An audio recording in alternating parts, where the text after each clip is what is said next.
Hey guys, welcome back to Basics with Babish, where this week we're delving into the always well-stocked bar behind me. We'll take a look at some 5 o'clock essentials that will help you make a host of different cocktails for your weary coworkers and your spouse's friends. Let's get down to basics.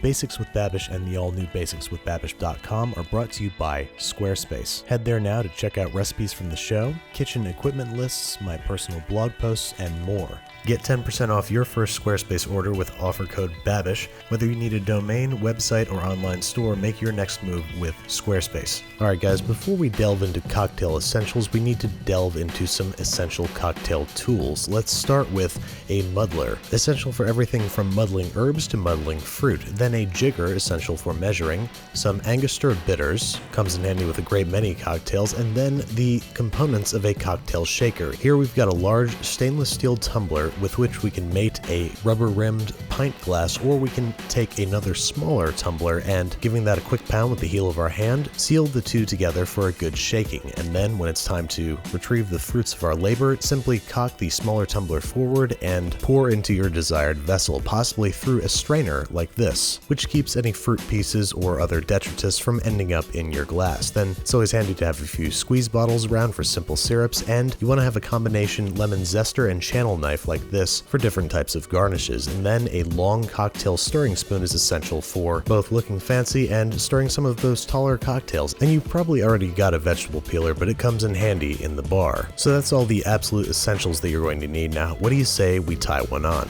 Let's start with a gin and tonic. Into an old-fashioned glass, we're pouring 2 ounces of good gin, squeezing the juice of half a lime, and topping up with some tonic water. Everyone's aunt's favorite cocktail really is that simple. Garnish with a lime wedge if desired, and serve. This is a very simple starting point, so measure and taste until it resembles that cocktail you've ordered on every nervous first date you've ever been on. Next up, we're moving into slightly more delicious territory, the Moscow Mule. We're going to need the juice of half a lime and 4 ounces of vodka, traditionally Smirnoff, not sponsored, just saying. Add to an ice cube inside of a copper mug, and then get ready to add a little bit of we need the tool that I left out from the beginning, the waiter's friend. Now we can top this guy up with ginger beer and add a squeeze of lime. You'll notice that I'm measuring alcohol but not mixers, because this is going to come down to your taste. This is about how much booze you want in there. You can go ahead and adjust accordingly. Here comes that long spoon, looking pretty cool. And serve one of these guys up on a summer day to the delight of your friends and family. Speaking of summer cocktails, how about one of my favorites, the Negroni?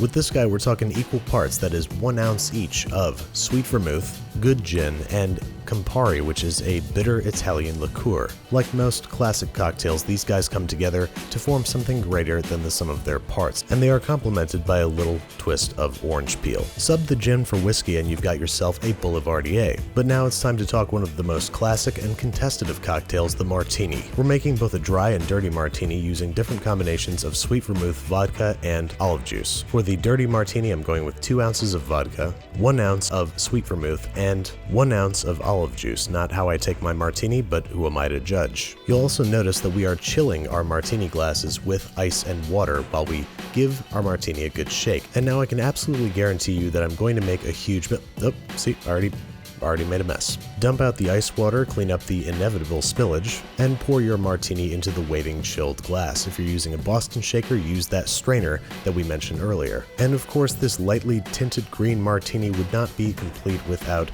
an olive impaled upon a toothpick. Why anybody would drink their martini this way, I don't know, but again, not here to judge, here to inform. So here's how to also make a dry martini. We're using 3.5 ounces of vodka to half an ounce of sweet vermouth. As always, these amounts are going to depend on the size of your martini glass. It is the proportions that you want to keep in mind. And remember that you can always stir this instead of shake it if you're not feeling very James Bondy today. And to prevent any and all ice fragments from ending up in our drink, we're going to strain this one through a fine mesh sieve. And there you go, 2 different martinis for 2 very different types of people. Next up, how about we refresh our palate with my favorite drink, the old-fashioned. We're starting with 2 ounces of high-quality bourbon, to which we're going to add a few dashes of Angostura Bitters. If you spill any down the side of the glass like that, a tradition that I just made up says that you need to lick it with your finger, before adding a small dash of simple syrup and giving it a stir. Then if you want to add a little bit more complexity and theatricality to your old-fashioned, simply slice yourself a thin, round orange peel,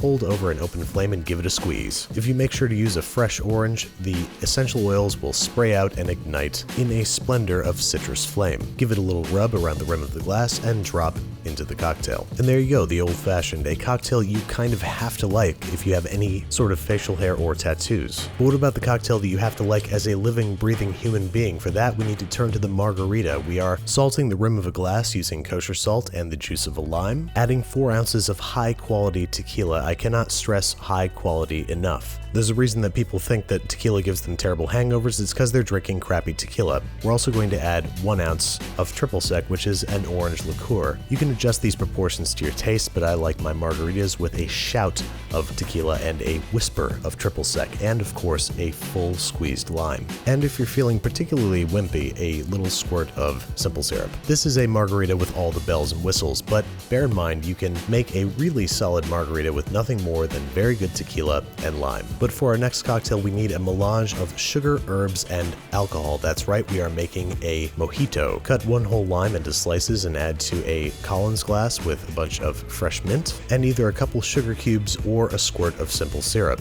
And at long last, it's our Muddler's time to shine. The objective here is to get all the juice out of the limes and to get the mint to release its essential oils. Once we feel like we've done that, add some ice to the glass, along with 2 ounces of white rum. Give this a good mix with your long fancy spoon to make sure that all these flavors are well incorporated, before topping up with a bit more ice and some plain club soda. Make sure everybody's mingling, getting to know each other, and garnish with a wedge of lime. Now this is one of the many cocktails that has improved vastly with a metal straw. They're like $10 for a pack of 6 on Amazon, and they are worth it. And after all this cocktail making, I gotta say, I'm a little thirsty. Here's to you guys. So I just want to talk a little bit about designing my new website with Squarespace. They have this really intuitive, easy to use platform that made it super easy even for somebody like me who's never done web design ever. They have templates, they do domains, they have really good customer service. It's really an all-in-one, one-stop shop for building a really slick website, and I was really happy with the way mine came out. If you want to try it for yourself, you can start your free trial today at squarespace.com and enter offer code Babish to get 10% off your first purchase.